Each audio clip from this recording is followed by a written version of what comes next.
Jau jāsaka, labvakar ir. Augsts godātais Polijas prezidenta kungs,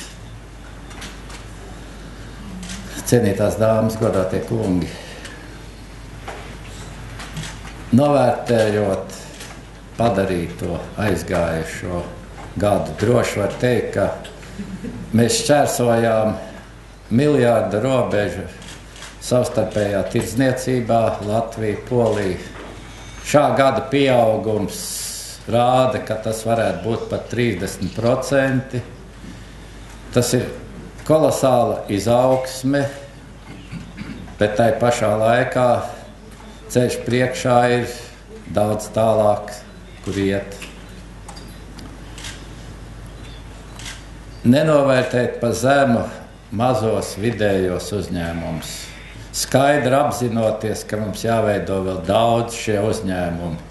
Un šīs iestrādes, kas radušās arī šā gada laikā, sevišķi Latgales sadarbībā ar Mazpolijas un Valmijas Mazūrijas vojevodistēm, liecina, ka tur ir ļoti labs potenciāls, lai rastos jauni uzņēmumi.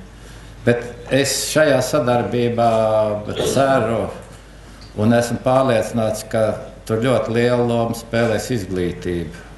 Un tas var radīt daudz, daudz vairāk ilgākā termiņā. Bet šodienas pamattemats, pateicoties prezidentam Komarovskungam un viņa komandai, ir pacelt šīs lietas jau nākošajā līmenī. Baltijas un Polijas kopējos sadarbības projektos enerģētikā, transportā un tranzītā. It sevišķi enerģētikas jautājums Baltijai, kas tik augsti ir pacelts, šis enerģijas droši piegādes un ilgtermiņa jautājums, atrisinot kaut daļu no šiem te mūsu plāniem. Kāpēc es saku daļu?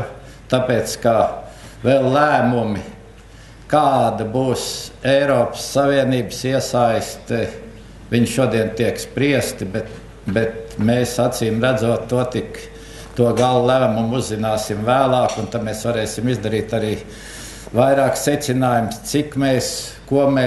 cik ātri mēs varam iet uz priekšu, bet to, ka šie projekti paliks kā nākotnes projekti un tiks realizēti, es esmu par to pilnīgi pārliecināts.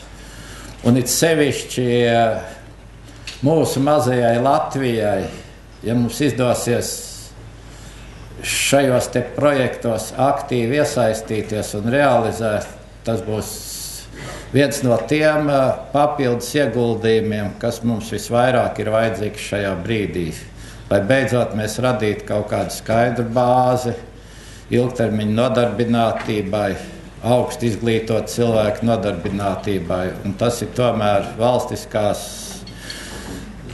izdzīvošanas un neatkarības jautājums jau vidējā termiņā.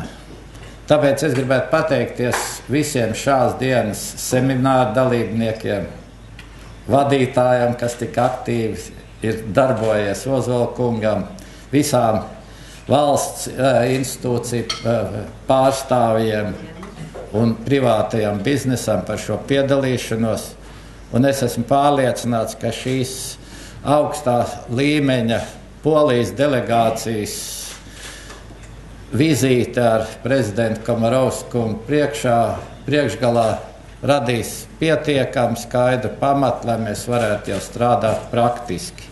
Tāpēc mans novēlējums, lai mums visiem kopā un katram atsevišķi turpmāk veicās. Paldies!